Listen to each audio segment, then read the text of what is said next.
घर बनवूया, विहीर बनवूया, असं धबाड धबाड अक्षर आलंय हे. कलरनेच थोडेसे त्याच्यावरती ड्रॉपलेट सोडते.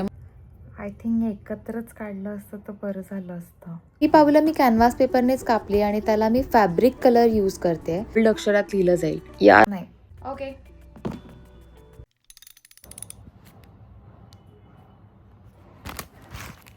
हाय, हॅलो, वेलकम. तुमच्या घरात कोणाचं लग्न आहे का? लग्न इथे जुळवून दिलं जात नाही, पण तुमच्या घरात तुमच्या कोणा बहिणीचं, मामीचं, सॉरी आत्याचं लग्न आहे का? असेल तर तुम्हाला माहिती आहे की आपल्याला रुखवत हा प्रकार बनवावा लागतो आणि ते रुखवत आता मी पण बनवणार आहे, कारण माझ्या घरातही लग्न आहे आणि ते बनवायला मी खूप काही प्लॅन्स केले आहेत की आणि काय काय अजून बनवूया, पण प्रत्यक्षात काय होतं ते बघूया. सुरुवात सप्तपदी, सोपी गोष्ट घेतली आहे करायला. सप्तपदीपासून सुरुवात करूया. चला तर सुरू करूया रुखवत मेकिंग एपिसोड 1 सप्तपदी.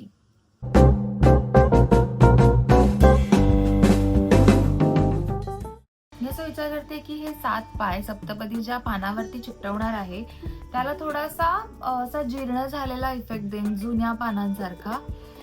ज्यांनी माझा गणपतीचा व्लॉग बघितला असेल त्यांनी बघितलं असेल की त्याच्यातही मी असं खलिता बनवला होता क्लॉथ पासून आणि त्याला मी थोडा एजिंग इफेक्ट दिलेला. ते एजिंग इफेक्ट द्यायला इथे वॉटर स्प्रे मध्ये मी चहाचं पाणी म्हणजे चहा पावडर उकळली आहे पाण्यात आणि त्याच्यामध्ये थोडासा ब्राऊन कलर मिक्स केलाय, वॉटर कलर, फॅब्रिक कलर, ज्याच्यामुळे थोडा हा स्प्रे केल्यावर आपल्याला एजिंग इफेक्ट देता येतो. वॉटर स्प्रे केल्यावर मी ब्राऊन कलर स्प्रेड होतील आणि छान असा मध्ये मध्ये ब्राऊन इफेक्ट येईल. आपल्याला काही पर्टिक्युलर जागीच एजिंग इफेक्ट हवा आहे असं नाही आहे, त्यामुळे मी हे हातानेच स्प्रेड करते आणि स्प्रेड केल्यावर आता आपण हे सुकत ठेवूया. हा कॅनव्हास पेपर सुकवल्यावर आपल्याला काही असा लुक मिळालेला आहे. मी 7 पावलं कापून घेतली आहेत तर त्याला पेंट करते. हे वाटतं की असा काही आर्ट आपल्याला क्रिएट करायचा असेल तर नॉर्मल वॉटर कलर ऐवजी फॅब्रिक कलर कॅनव्हास पेपरवर यूज करावा. साधारण एवढ्या डिस्टन्सवरती मी ठेवणार आहे पावलं, ही 7 पावलं. इथे एजिंग करण्याच्या नादात थोडं गोंधळ झालाय. नो वरीज, मी मॅनेज करू शकते. ह्याला आपण चिकटवूया, पण ह्या पावलांना थोडा 3D इफेक्ट द्यायला मी विचार करते की याच्या खाली थोडासा पुठ्ठा लावावा. माहित नाही कसं दिसेल, पण ट्राय करायला काय हरकत आहे. पावलाच्या साईजचा आकार घेऊन मी ते पुठ्ठे कट करून घेते. हे मी पुठ्ठ्यांचे आकार कापून घेतले. आता पटापट स्टिक करूया. हे मी ॲक्च्युली एज पेपरच्या पण थोडं बाहेर ठेवायचा विचार करते, कारण त्याच्याने थोडं अजून 3D इफेक्ट येईल पावलांना.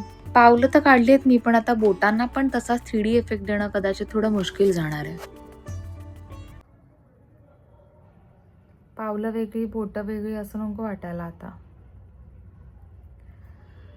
माझ्याकडे हा ग्लास पेंट कलर आहे, त्याच्याने मी बोटं काढायला ट्राय करते, म्हणजे थोडा बोटांना पण 3D इफेक्ट येईल. कुठलाही कलर, तो वॉटर कलर असो, फॅब्रिक कलर असो किंवा ग्लास पेंट असो, ज्यांना सवय असेल, ज्यांच्या हातात बसलेला असेल ना, तर त्यांना खूप छान रित्या काढता येतो. मला फारशी तेवढी प्रॅक्टिस नाही आहे, पण जेव्हा केव्हा मला काही आर्टवर्क बनवायचं असतं तेव्हा मी ट्राय करते की जितकं जमेल तितकं फिनिशिंग देता आलं पाहिजे. And it was a wise decision. पावलांच्या खाली पुठ्ठे आणि बोटांसाठी ग्लास पेंट यूज केला मी. सगळ्यात बेस्ट डिसिजन होता. म्हणजे मला वाटलं होतं त्याच्यापेक्षा बराच चांगला लुक देत आहे हे. फक्त आणि फक्त ग्लास पेंट यूज केल्यामुळे बोटांना हा असा 3D इफेक्ट येतोय ड्रॉपलेट्सचा. तर सक्सेसफुली 7 पावलं सप्तपदी काढून झाले आहेत, 3D इफेक्ट पण देऊन झालाय आणि आता त्या प्रत्येक पावलाला त्या पावलाचं महत्त्व मला लिहायचं आहे.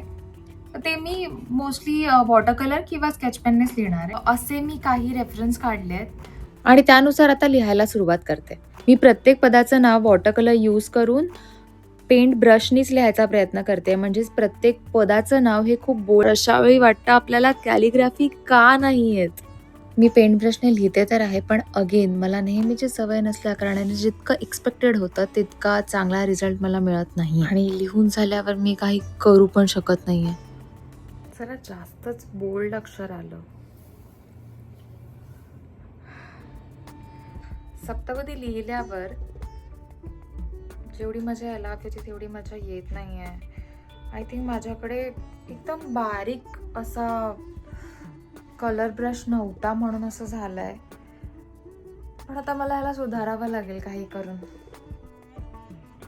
असं काय करून मी याला सुधारू? अजून वाट लावण्यापेक्षा आय थिंक अक्षरांवरच्या रेषा तरी गपचूप मार्करने मारूया, थोडं तरी बेटर वाटतंय. येस, आपण प्रत्येक लग्नात सप्तपदी हा विधी बघतो, पण या विधी मागचं कारण काय आहे किंवा हा विधी का करतात हे आपल्याला माहिती आहे का? मला पण माहित नव्हतं. असं म्हणतात सप्तपदी नंतरच वधूवर अर्धांग अर्धांगिनी बनतात आणि ही 7 पावलं म्हणजे संपूर्ण गृहस्थाश्रमाचे आधारस्तंभ आहेत. पहिलं पाऊल म्हणजेच अन्न आणि उपजीविका, दुसरं पाऊल म्हणजेच बल आणि आरोग्य, तिसरं पाऊल म्हणजेच संपत्ती आणि समृद्धी, चौथं पाऊल सुख आणि प्रेम, 5वं पाऊल संपत्ती आणि संस्कार, 6वं पाऊल ऋतू व संयम आणि 7वं पाऊल मैत्री आणि साथ यांना रिप्रेझेंट करतात. सध्या तरी ह्यालाच मी फायनल लुक कन्सिडर करते, but something is missing, right? काहीतरी मी ॲड ऑन करू शकते ह्याच्यात. याला मी दोन्ही साईडून जर अशी गोल्डन लेस लावली तर कसं वाटेल? हल्ली का नाही लावतेस तू? तर मी असं का लावते, कारण या दोऱ्याची नॅचरली जी बाजू समोर येते त्याच्यावरती मला ब्लू लावावा लागतोय. तर ही आय थिंक सगळ्यात लास्ट स्टेप आहे आपली. ह्याच्यानंतर मी अजून काही इम्प्रूव्हमेंट्स नाही करणार आहे ह्याच्यात. आणि नो डाऊट फायनल रिझल्ट खूप वेगळा आणि छान बनलाय.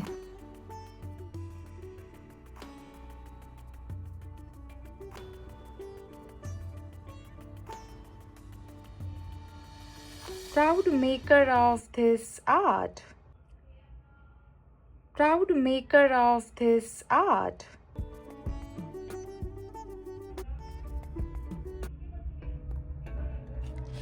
तर अजून अशी काय गोष्ट आहे जी मला बनवता येईल रुखवतामध्ये? मला सुचवा, मला खूप गरज आहे आता. दिवस खूप कमी आहे तसं मी नाही म्हणणार, दिवस खूप आहेत, म्हणून निवांत डिटेलिंगमध्ये वस्तू बनवता येतील.